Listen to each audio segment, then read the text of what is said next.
Another interview that I have. I'm loving doing all these interviews. And Sarah and I are together today, not so much as part of our focus tonight is NDIS, but Sarah is another empowered woman, so I can fit her into two categories here. So welcome, Sarah. Would you like to share with everybody, for those one, maybe two people that don't know anything about you? All right, so my name is Sarah and I am the co-founder of Swifty Matchy. I have a podcast myself and I've been running the support worker store for 2 years now, and I create a lot of content in the sector about support workers and the challenges and the do's and the don'ts and all the in between. And we get to have a bit of fun, Jackie, because when we're Yeah. podcast hosts, we get to interview some really amazing people doing amazing stuff in the sector. So Yeah. it's kind of cool that we get to reach new people and explain what's happening and who's doing what and share this, like, even though there's some really crappy stuff that happens, but there's some really good things that are happening too. Yeah. I love that. I think that and we are here to discuss last Wednesday, but what I love about what you just said is the amazing people that are doing amazing things. And and it'll never happen, imagine if mainstream media picked that up, like, that would just be incredible. It blows my mind, all these people out there. And the coolest thing when you get to interview these people is that they're just everyday people doing something that might have annoyed them or got a little bit frustrated and thought, I'll just build that. I'll just do that. I can see an area that I can do, and this is my niche, and this is what I do really good. So it's kind of cool that when we get to display it and show that side of the story, because we do care really well. We don't promote ourselves very well in care. That's what I Mm, feel that we like is missing, and that's because we're always that person first before us. The mm, person that we serve before us comes before mm. us, and we're so focused on that. And it's a good way. Don't get me wrong; that's really good. That's what we want people to put, person led and be the first there. But we also don't highlight what it takes to get there. Yeah, and it takes a lot. Yeah, Mm. I've found that too. But they've got some of the best stories, like some of the things that you hear and the success stories behind it, like that stuff I thoroughly enjoy hearing and being able to share those stories. Yeah, and that was part of why I developed or started. I saw empowered women positive impact and my book as well to tie in with empowered women because I've got 12 empowered women in that book and a couple are in the disability sector, but then it took a life of its own. It's like we're getting interest in other countries. But I will bring us back to today's topic, which is the announcements that were made last Wednesday. I'm going to try to keep to proposed changes and plans. I think that we need to just bring down the fear and anxiety as much as we Yeah, can. This is what we have to I'd love to emphasize do. the wording that he used because it's nothing set in stone just yet. It Mm, is putting the feelers into the market to figure out whether it sits or not and how the market will respond to it. And prior to even him talking, there's been 6 months of fear mongering in the NDIS. This was all calculated. I feel like it's quite calculated. yeah, and one of the things that I do want to draw to the listeners, the audience, is that we've been looking at all of this since 2022, 23, and not a lot. Like there has been some changes, but not a lot has happened. I'm not saying it won't. That Mm, I can't say that. But one of the things that I'd like to say is that I've watched this, and when we get a big announcement, everybody goes, "Oh, what does that mhm, mean for me?" Right? Like we get a SIL, just for one mhm, example. But I've noticed that the actual changes they implement, such as funding in plans being cut by a third, like that's mhm. been going on for 18 months and there wasn't anything much said about that. Every plan, every plan by far had a cut. And then to the point that as a service provider, you'd be looking, how can I make this work for this individual? Because they're used to coming to service 5 days and now they can't. They're used to Mhm, having a one to one, they're used to being in community, and now they can't get what they used to have. So how do mm, you justify that as a service? It's a massive effect. And mm, we knew that these cuts were coming because we can even tell by our support worker market as well, because their hours have changed mm, dramatically. And then mm, we got providers cutting hours as well. The support workers get cut. It has a ripple effect already, and it probably would explain why the turn rate at the moment, I think it's like 50% of support workers are turning out, not coming in. We're losing more mm. support workers than coming into the sector. Yep. Yeah. So that brings us to just reading my notes. One of the things that the minister spoke about, which was that cut for social and community. Now I know that's a bit of an area of yours that you're very familiar with. So would you like to just talk to that a little bit? See how much we can just reassure people a smidgen. We can't reassure you We 100%. we we can, but I feel like history repeats itself, and Mm, I feel like this is a part we don't talk enough about. Remember, at one point in the 80s and early 90s, institutions were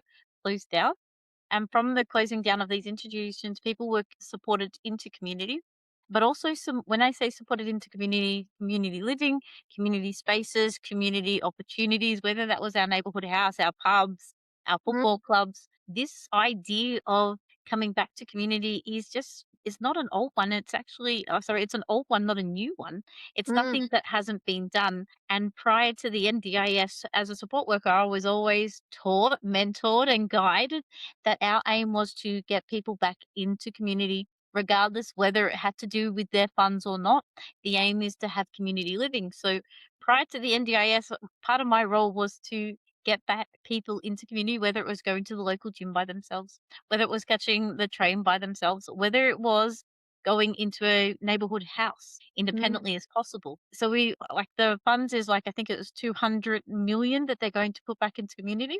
mm, Fantastic. I think it's a really awesome thing to push people to, where you live is where mm, you want to be around and create those friendship groups within your own community and not outsource that type of stuff and not have a support worker that is paid to be your friend, mm, actual friends that you can create within community. Fantastic. All for it. mm, But the only thing that I would love to see, and I think I need a bit more understanding is how to get somebody back into community and transition from support work without.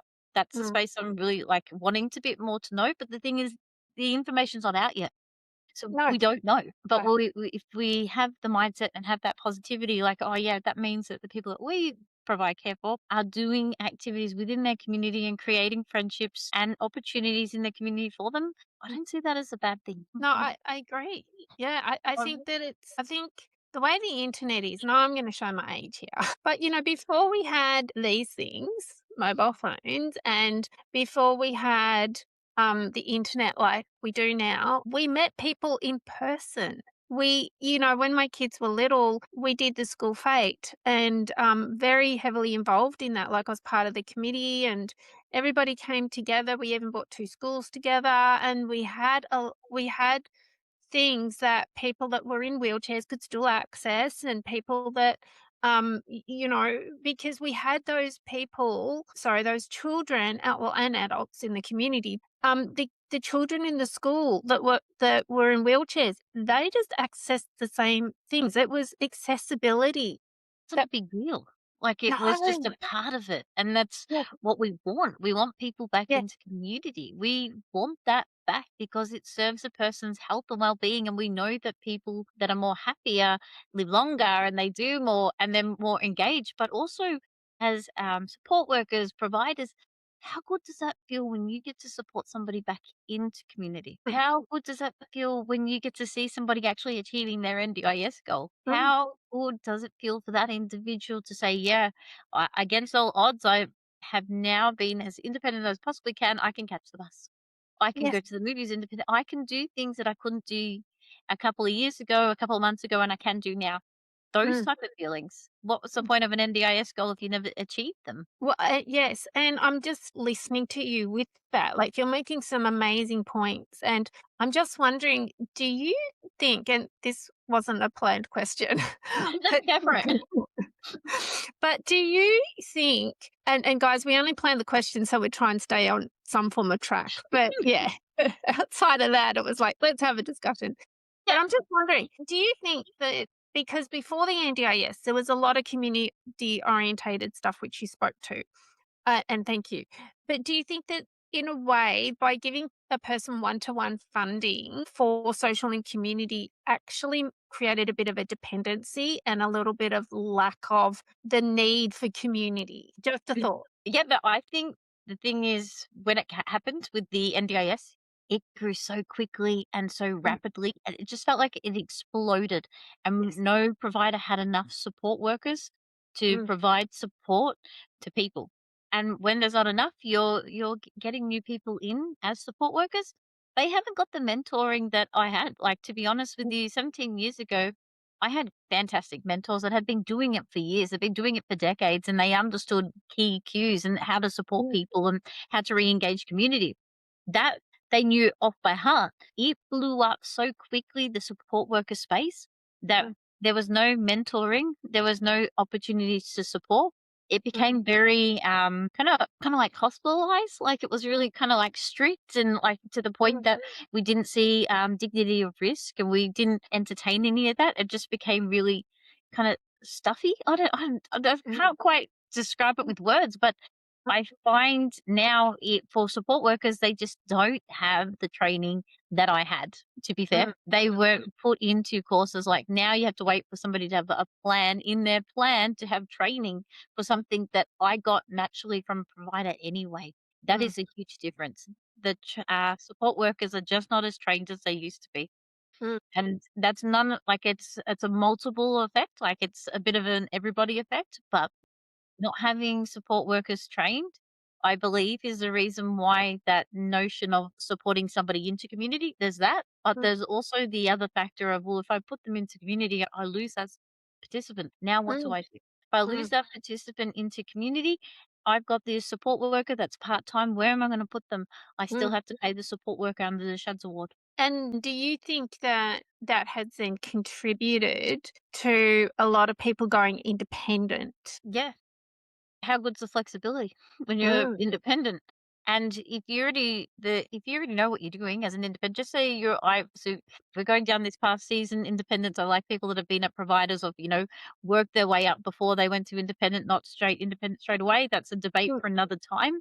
But yes. if they've done it and they've done it really well, then they get to pick their own hours. They get to work with people that they want to. They're not dictated by a provider when they're available. They're working with that person. And to be honest, the people that we serve love that personal feeling of, yep, Mm, it doesn't feel like I'm talking to a provider or someone corporate. I'm talking to a real person.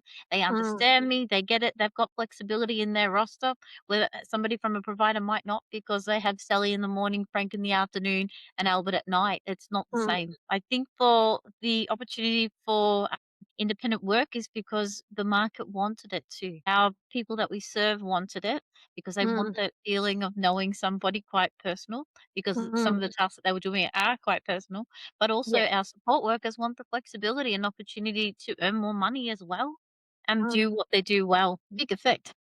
Yeah, yeah, yeah. There's a lot of moving parts that a lot of people don't understand. Yeah. And if you haven't been involved in the NDIS, and this is what I've been commenting on politicians' posts, and I've been going, come talk to somebody that's seen all avenues of it. Like, I'll put my hand up. You can come and ask me questions because I've been there. I've been the support worker. I've managed the support worker team in a registered provider, and I was very much on mentoring people and checking in on staff and meeting all the participants and doing all those things. And then I left and did support coordination. And then I went out on my own under I always had my company, and my focus was helping people to not need me, even as a support worker. But then I kind of fell into the compliance part of it. Well, Yeah. that kind of helps with registration coming up. Yeah, yeah. Definitely, it's interesting what was said about registration and what's coming up with registration. Can you dive a little bit more? Because for a lot of people, it's kind of scary. Like, there's a lot of independents going, "Do I need to register?" There's a lot of businesses, "Do I register now or do I wait for them to tell me Mm, to register?"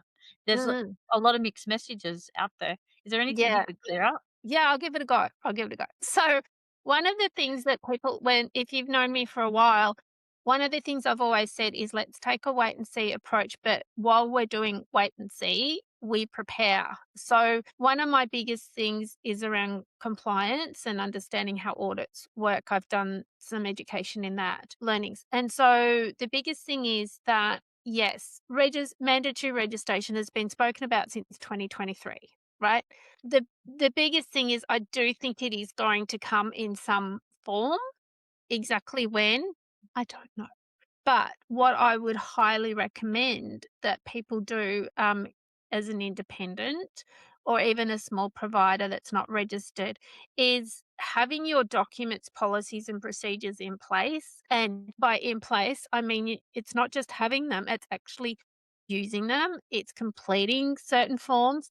And while someone watching this might go, I don't need that. I'm an independent. I don't need it. Like I hear that 100 times over. You do. Why do you need it? For a couple of reasons. There's the NDIS code of conduct. And let's just forget about registration for a moment. You are providing a service to a vulnerable person. You need to understand what are their goals that are pertaining to your services. How are you going to help them achieve those goals? Because if they don't achieve those goals, they don't keep their NDIS funding. Like it's just that simple. Now, how do you do that safely? How do you prevent an incident? How do you show evidence that you've actually done this work? Right now, all of this can tie into showing that you're not committing fraud because, you're not like, Yeah. unless you are. But how do you show evidence, right? Like, showing evidence that you attended a shift is possibly a timesheet signed if you don't use apps. It's your care notes that leading into how you're helping the person with their goals, i.e., you took Mary shopping. Okay, great. What was the purpose of taking Mary shopping? So she could get the food for dinner. Did you do the shopping? Did Mary do the shopping? Did you do it together? You're building capacity. Maybe one of her goals is to be able to cook her meal by herself. And to get her there, there's a few steps along the way. It's going to take time. That's a benchmark. Like, if you want to do a really good job by somebody, and any job that you want to do in this world, do it really well. But I would put that as a benchmark of wanting to do well for that person. But you're right. There's that element of breaking down an activity because we need to be able to tell support coordinators what we're doing, plan managers understand what we're doing then and there, even Mm, the families, just to give them that reassurance of what yeah. happened today. Because if, like you said, if it's a community, that's like $70.23 an hour of an NDIS Mm, package mm. taken to go out. That $70.23 worth it. Yes, exactly. And then there's the compliance part of it that if the payment integrity team come knocking on your door, even as an unregistered provider, which they can do, they are doing, then they're going to say, well, why are we giving you $700 this week? Like, show me why we should pay you with federal funding that $700 or that $1,000 or whatever it is. And part of that is, well, here's the timesheet to show I did show up. Here's the case notes or care notes or whatever language you want to use for those.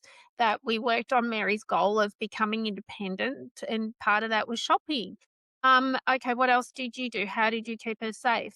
So they're not going to ask you that. They're simply going to say, where's her risk assessment? Now, if let's pretend, let's take the worst case scenario of what the minister has said, and personal care is now high risk and registration thing. If you were to apply for registration today, which I would say, have you got the money? Why do you want to do it? Like I'd have that conversation. I'm not going to say yes. I'm not going to say no. We're just going to break it down, and then you, as a business owner, decide. But if you go to audit today and you haven't been doing care plans, you haven't got shift notes or care notes, whatever, you haven't got timesheets, you haven't got policies, you haven't got any of that in place. An auditor's going to go, well, what have you been doing for the last 2 years with Mary? And you're going to probably not get you're probably going to have a lot of non-conformities or non-compliances. And some auditors are really honest and say, withdraw your application because the commission who assess your application are going to base it on what the auditor says and ask you some similar questions.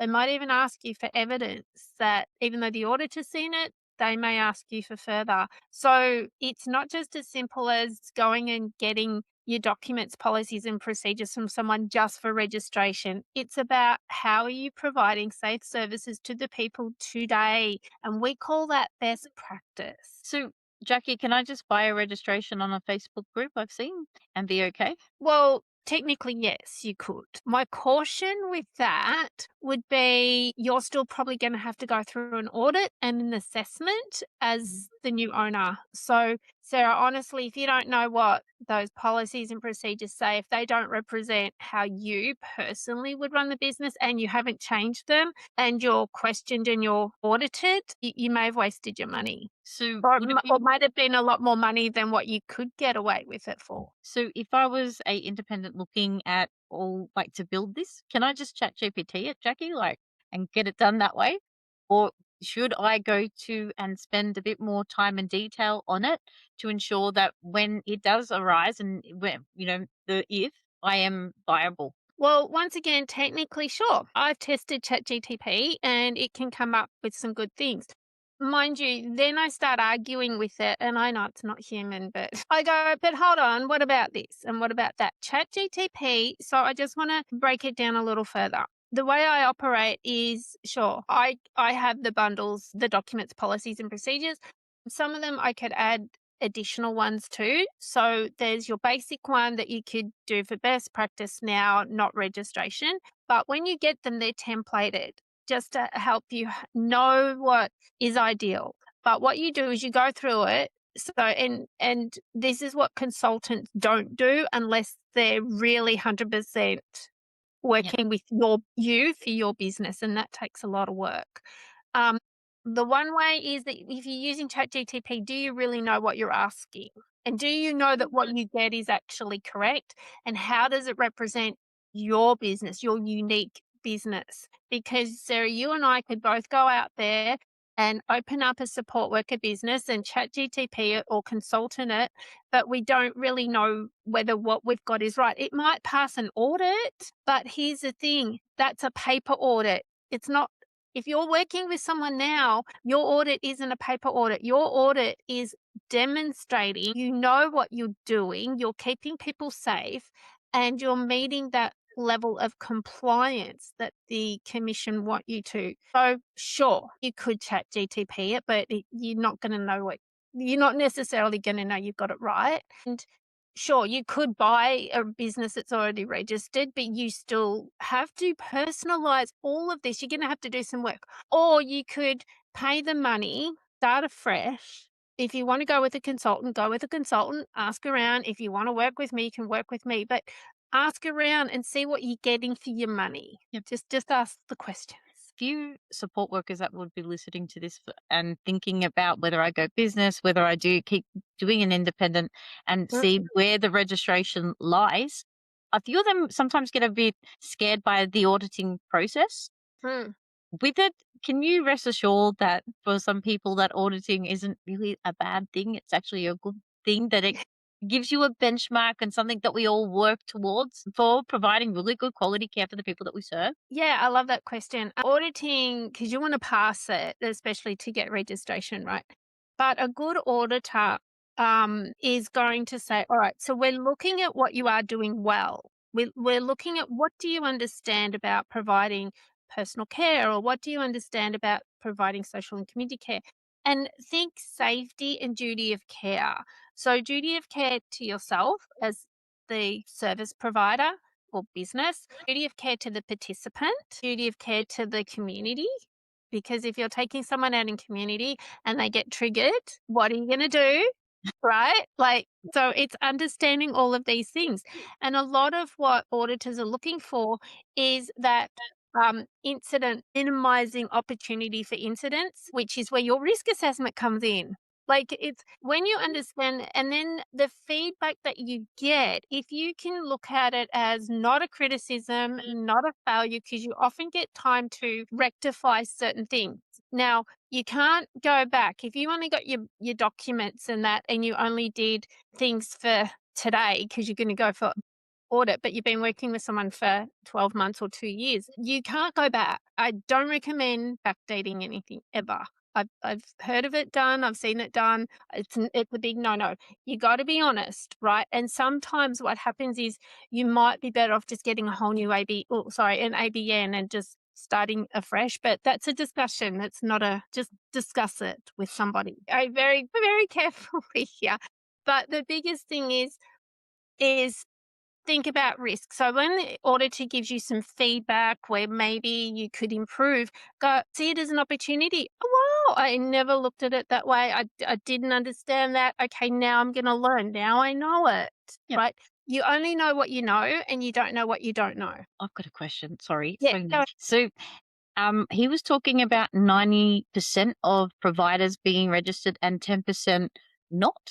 How does Mm. that, like, how, like, and when I heard that, I was like, how does that gonna look? Like, Well, how do you get into, like, there's probably a few people going, how do I become the 10%? yeah. I don't know from the minister's perspective. I just know when I think about what the task force did in 2023, 2024, that Bill Shorten put that together. Natalie Wade led that, and I do have that report. And then I broke it down for those of us that needed it broken down.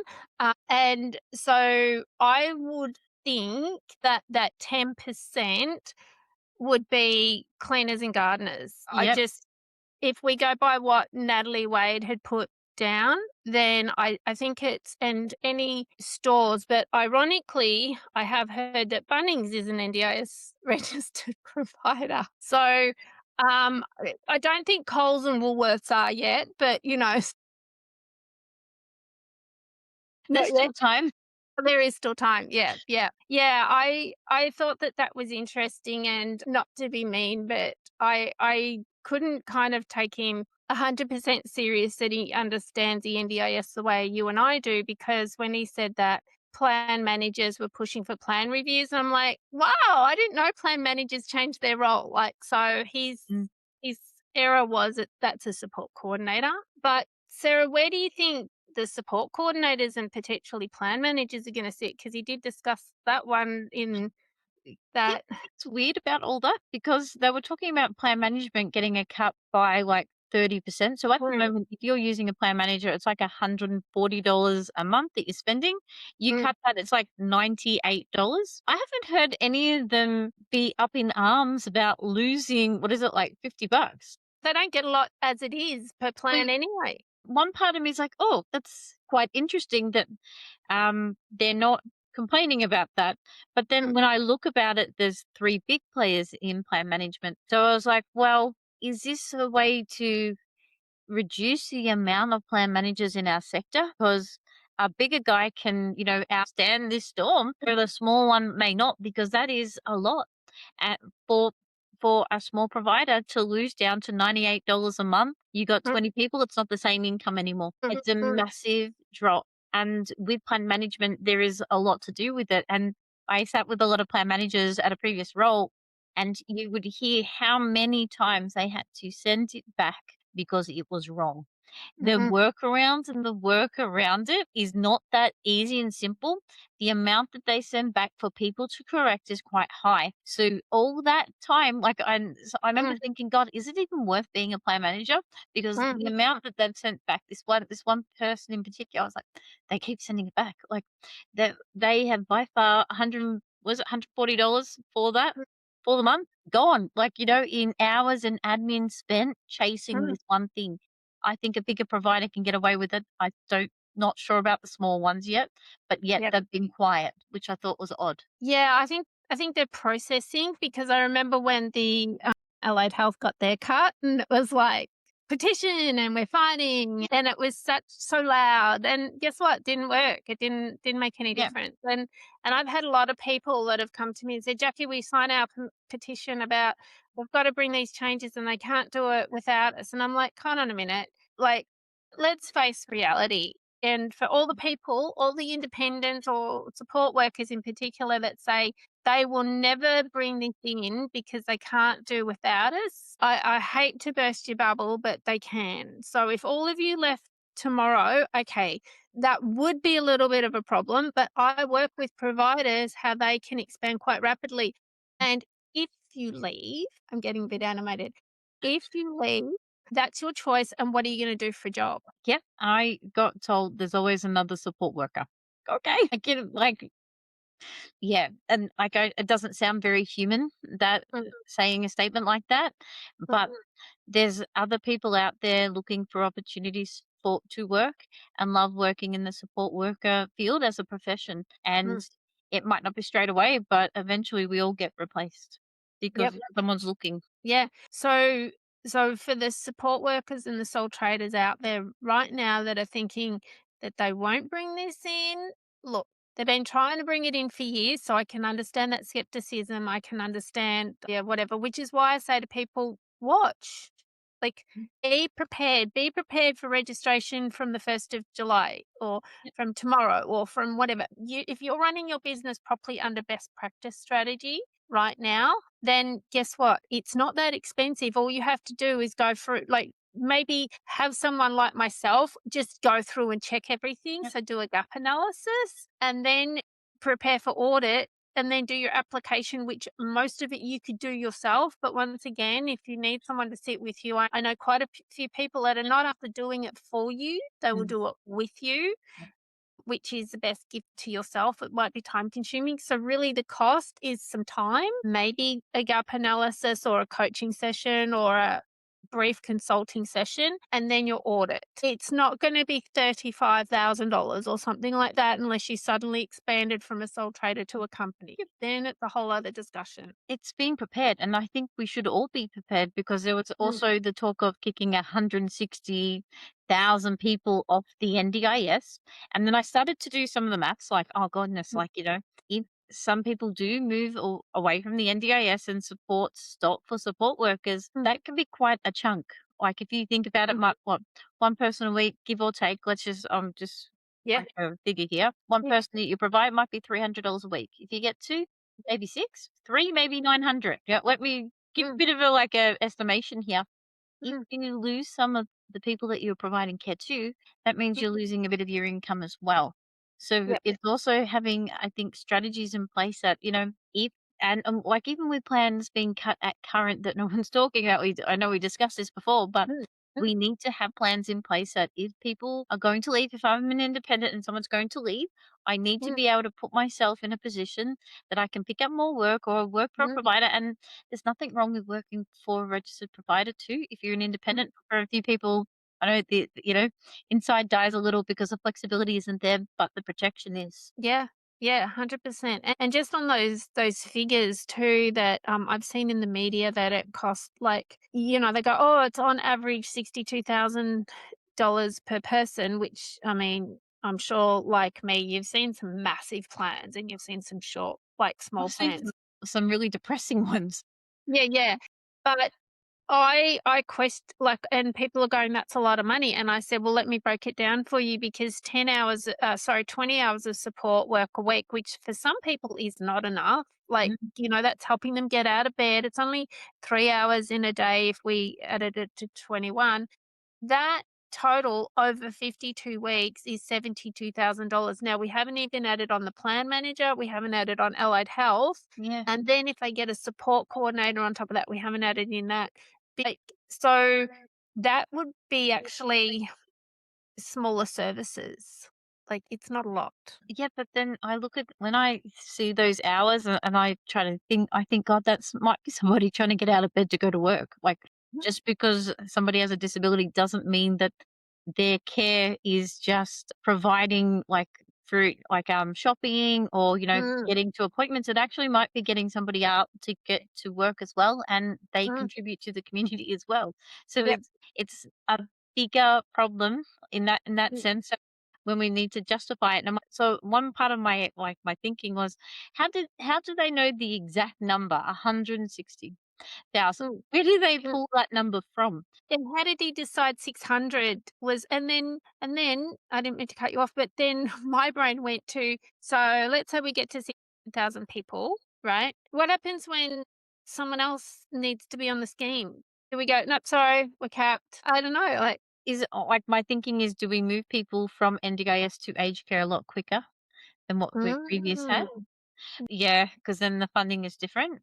yes, Yeah. So I was like, what? I was like, oh, because there's people that are past the age of 65 getting NDIS funding when they mm, could yeah, hypothetically sit under aged care. yeah, Um, yeah, that's a I'm point. Yep. I looked at it as well, like, if I go back in time because I can reflect now. Back in the heyday, they used to rate people out of the system out of 5, and the Mm, funding was according to where you sat on your level. And mm, I recall when, like, level 1 was somebody that never needed services, just mm, a person here and there, and that used to be, like, would have been like $6,000 a year. Then the next mm, person was around like the 12, 14, and then mm. it slowly built itself up. I sort of wonder, are they bringing something like that in? Because if you sit on the lower end of the scale, you don't need as much support. And that would almost fit in with the ICANN assessment, which is what the minister referred to as Mhm. that standardized one that's all about the capacity. I look, without getting shot down by the listeners and viewers. I actually think that's a really good concept because it's about supporting you. So if you need a lot of support because you have very little capacity, okay, that's valid. But if you have a high capacity and there's just maybe those occasions like people with autism and ADHD and acquired brain injury, and there's just some days where it's just too hard and you need that because then your capacity is diminished on those tough times, then that's a fair assessment. Like, I know it could go anywhere, like, really, Yeah. like, how it could look, but I was just curious about, have they already, like, put it like a sticky note on certain files and went, "Right, this person here, a part of the Yeah. 160." Like, I found that there's gotta be more things at play than we're aware of, and Oh. with what we're learning with AI right now, and who's not spending their plans and why. Oh, yes. Now that's a good one as well. Like, you could just imagine them sitting there going, "Oh, yeah, they're definitely in the one." Mm, So 1 out of 100, the number. And then when I was doing support coordination, I came across about 5 people who had a plan. It was like a 2-year plan, had spent nothing on it. Local area coordinator gave the company I was working for these plans, and then my boss gave them to me, and I rang up and I said, "So you've got an NDIS plan, do I?" And I went, "Yes, like mhm. it's this and this is what it looks like." And they went, "Oh yeah, we didn't know what to do with that." Yeah. Because no one had connected them with the support coordinator to understand what it all meant.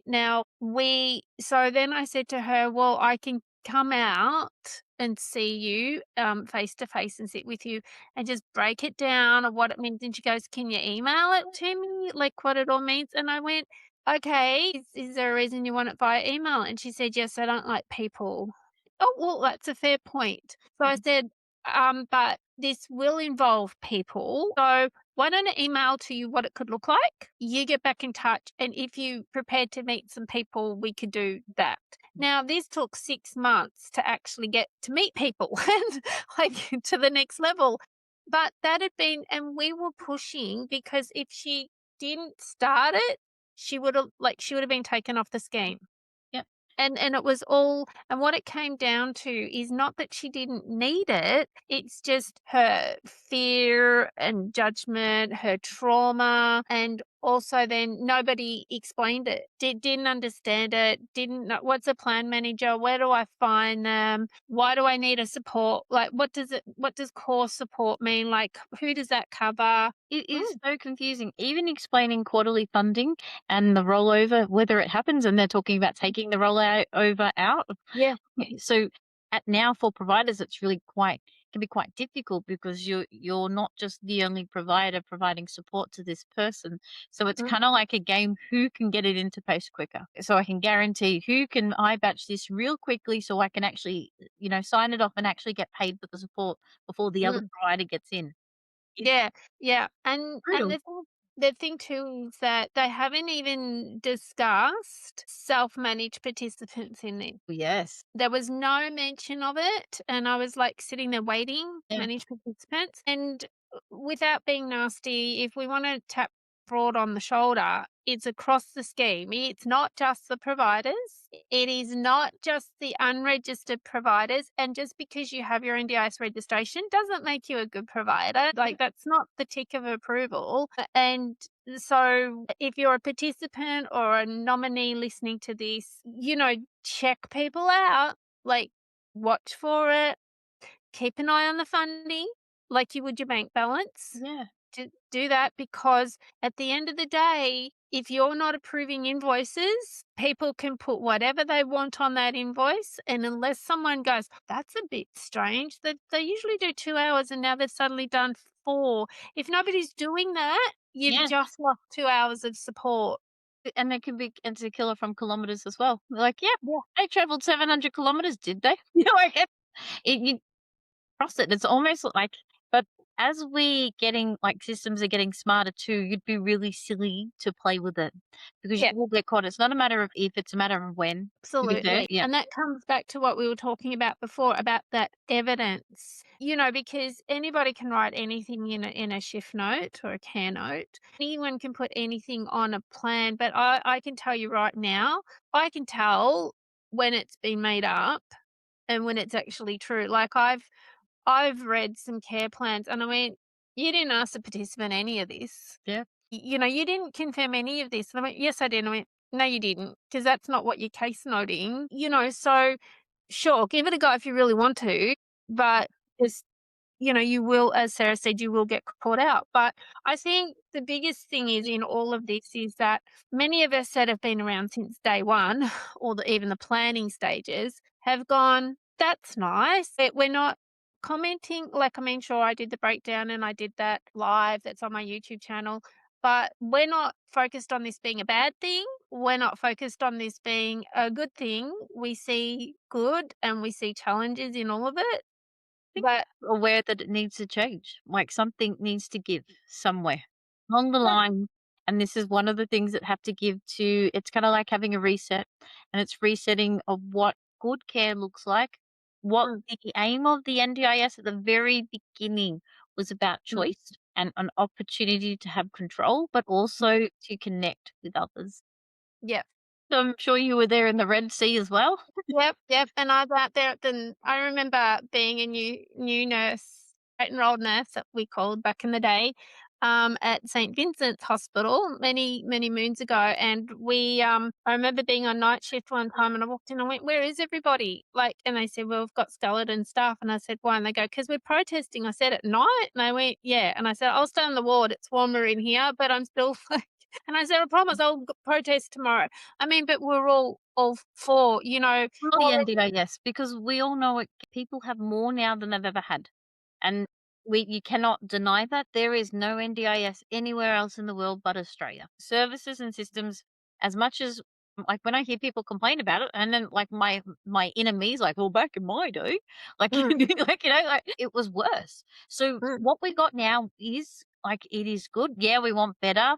Yeah, it mm, needs to be fixed because there are parts of it that don't make sense and that doesn't rhyme, and it's not in the best interest of the person we serve because we mm. can see that by using all these multiple different services, it's draining their funds for what Mm. they actually really need to be and where they need to be in their lives because it's a whole life approach and how we can support them to live the life on their terms and just be like you and I and have an ordinary life. Yeah, and that's what I read somewhere too, that, I won't get this right, but this person said, "The NDIS gives me what another person takes for granted." 100%. Do you Like, yeah. remember the first lot of when the first NDIS plans came out? And so back then I was on like I learnt block funding, so I knew that. Mm, I remember the first plan that I opened and went, "Oh my god, this person now gets to have an opportunity to leave their house after they finish day service. They get a mm, one-to-one to go to the gym to work on their health and well-being. They mm, never had that before. Beforehand, it was mm, mum and dad doing that. We mm, now have an opportunity on the weekend to go hang out with my mates, go join mm. the local FIFA footy clubs. I get to do things that I never got to do before. Now I have these opportunities. before, like, when people first entered the NDIS, it's felt like their whole worlds exploded with Yeah. opportunities of things that they couldn't do beforehand and we took for granted. And then Yeah. I see why a lot of people are quite fearful because I remember what it was like first having it, knowing that I've got this opportunity, and now that it might be taken away from me and I might be a part of the cuts as well. So that part Yeah. there is quite overwhelming for a few people. Yeah, 100%. And I think that there is a lot of genuine, real fear out there for people. I remember, like a family member of mine, I call them auntie and uncle, like they're my godparents, and their younger daughter had Down syndrome. Carmel's crossed over now. But remember saying to my auntie just not long ago, and I said, like, "You just got on with the job," because there wasn't NDIS. There was group activities where Carmel could go and she could learn to cook, and she found her boyfriend and all these wonderful things. But for the most part, it fell on the family.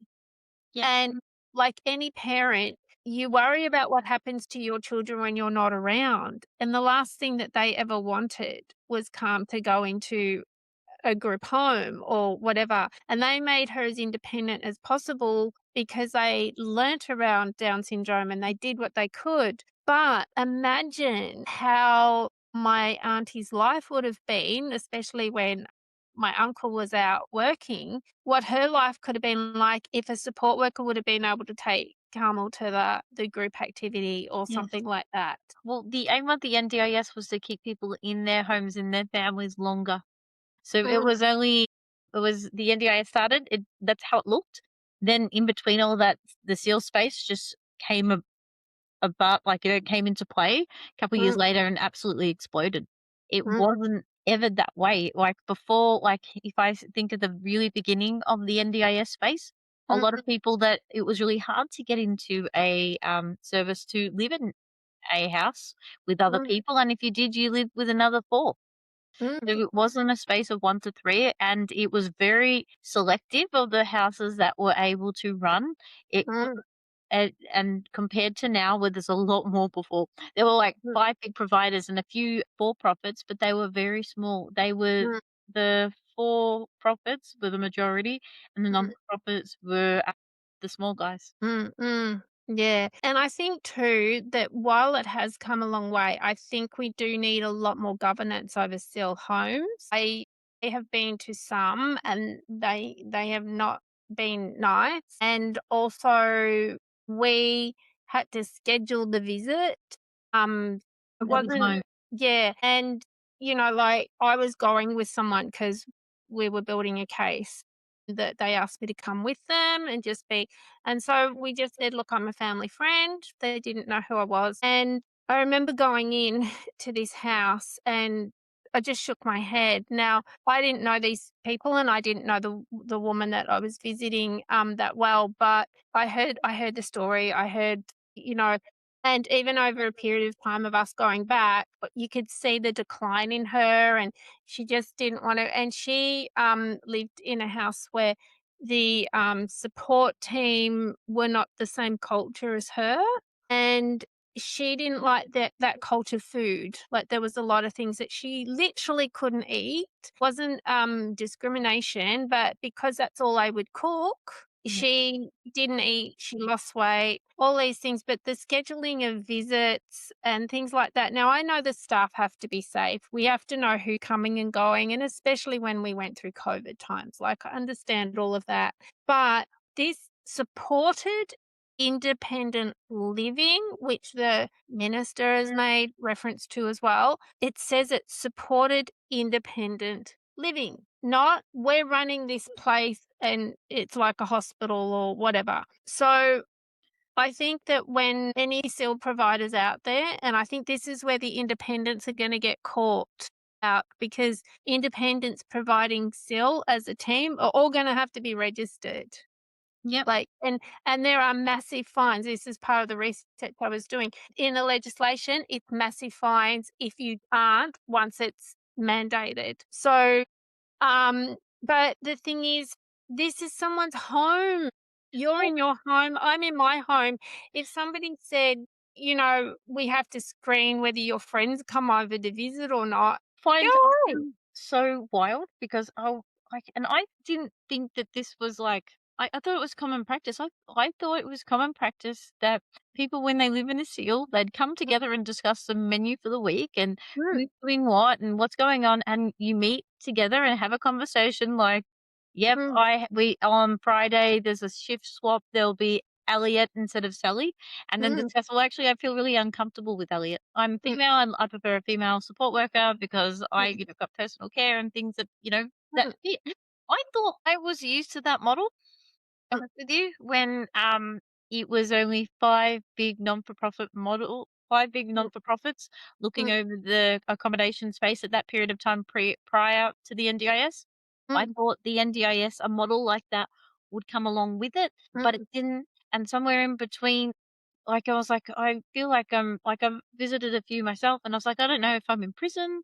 Like, mm, I've never I don't feel very independent, and I don't feel like I have choice, and when you create, like, I know I'm off topic, but when you create if you're a provider of seal, you need to create somebody a home so they live there for decades, not for tomorrow, and you have to provide that safety and that security for them, but also they have choice because the support workers, the house supervisors, they come and mm, go.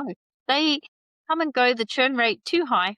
If I mm, can create a group of people that can live together, enjoy living together, and have a really big say about mm. how they live together, them staying as a unit and enjoying each other's company is by Mm, far more important. 100%. And it could even be the opportunity to build some capacity and have a quality life. Just because somebody and their funding is 1 to 3, so they're almost forced into living with other people. It's no different to Sarah, you and I, in different times, being uni students or whatever, going and looking for housemates. It's the same thing in theory. However, we just need other people to come in and help us out. Yeah.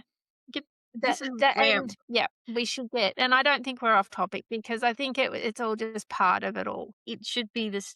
Yeah, I think it should be a standard that people meet and talk and have an Mm, opportunity to talk about their supports as well and what they look like and what sits well and have the right to complain and advocate for themselves. This should be normal practice. If nobody is making a complaint within your service, regardless whether if you're a registered or non-registered, if no one's making a complaint in your service and your service has a problem. oh, And 100%. Same as, I went to like, I go out to companies sometimes and do gap analysis, and I go, "So show me your incident register," and they go, "Sure," and it's empty, and I go, "What do you mean it's empty?" show me your complaints register.